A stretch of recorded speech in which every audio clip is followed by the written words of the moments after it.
अस्सलाम वालेकुम। आज की कहानी शेरशाह सूरी का इम्तहान। पहाड़ों की चोटी चोटी पर पड़ी बर्फ सूरज की हल्की रोशनी में चमक रही थी। सर हिंद के मैदानों में ठंडी हवा दौड़ती हुई गिर्द गिर्द बनाती काफिलों के गिर्द बनाती गुजर रही थी। तारीख के एक अजीम दौर में पूरा हिंदुस्तान में एक ही नाम का शोहरत था, शेर शाह सूरी। अदल, जुर्रत, इंतजाम और इंसाफ का ऐसा रोशन नमूना जिसकी मिसालें आज तक दी जाती हैं, लेकिन हर अजीम हुक्मरान की जिंदगी होता है। ये कहानी इस इम्तहान की है जिसने साबित किया कि असल बादशाह वो नहीं जो तख्त पर बैठते हैं, बल्कि वो है जो सच अदल पर कायम रहे, चाहे दुनिया के उनके खिलाफ क्यों ना हो जाए। इब्तिदा एक शिकायत, एक फरियाद। एक सुबह शेरशाह सूरी के दरबार में एक बूढ़ी औरत रोती हुई दाखिल हुई। हैरान रह गया कि वो सीधी तख्त के करीब गई, जबकि आवाम लोग दौड़ खड़े होकर फरियाद पेश करते थे। लेकिन शेरशाह इंसानों के दुख को दूर करने वाला बादशाह था। उसने हाथ के इशारे से औरत को करीब बुलाया। बूढ़ी औरत ने कपकपाती आवाज में कहा, ए सुल्तान, अदालत, मेरा बेटा बेकसूर से कैद कर लिया गया। शेरशाह ने नरमी से पूछा, किस जुर्म में? औरत ने आंसू पोंछते हुए कहा, एक रईस का घोड़ा गुम हो गया है। उसने मेरे बेटे पर चोरी का इल्जाम लगाया। मेरे बेटे ने कभी चोरी नहीं की। आप इंसाफ करें। अब दरबार में खामोशी छा गई। एक तरफ गरीब औरत का बेटा था, दूसरी तरफ रईस था जो शेरशाह के लिए कई बार खदमात अंजाम दे चुका था। लेकिन शेरशाह ने कभी दो लोगों को उनके मर्तबे के फर्ज से नहीं परखा। उसने हुक्म दिया, रईस को फौरन हाजिर किया जाए और लड़के को भी अदालत में लाया जाए। अदालत में एक बड़ा इम्तहान। थोड़ी देर बाद नौजवान लड़का जंजीरों में जकड़ा दरबार में लाया गया। रईस भी गुरूर से भरा हुआ था। उसने बादशाह को झुककर सलाम किया और कहा, जहां पना एक घोड़ा जो मैंने हजारों अशरफे में देकर खरीदा था गुम हो गया। मेरे नौकर ने देखा कि यह लड़का अस्तबल के पास मंडरा रहा था। उससे जरूर चोरी की होगी। शेरशाह ने लड़के से पूछा, तुम्हारे खिलाफ इल्जाम है क्या? तुमने घोड़ा चुराया है? पर और साफ उसमें कहा, जहां पना मैंने कभी चोरी नहीं की। मैं तो सिर्फ इस रास्ते से गुजर रहा था, बस इतना ही है। रईस गुस्से से बोला, ये झूठ बोल रहा है, इसे सजा मिलनी चाहिए।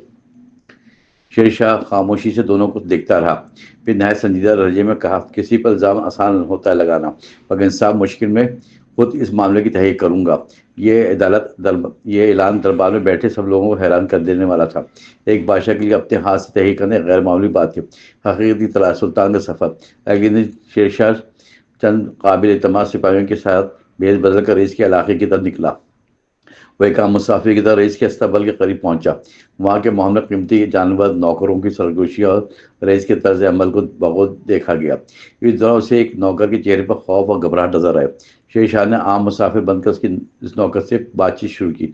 कुछ देर बाद वो नौकर हकीकत न छुपा सका। उसने धीमे, मुसाफिर आप ढूंढ रहे हैं वो ये लड़का नहीं, घोड़ा अस्तबल से भागा था। मैंने दरवाजा ठीक से बंद नहीं किया। मैं डरता था कि रईस मुझे जान से मार दे, इसलिए खामोश रहा। लड़के पर झूठ शक डाल दिया गया।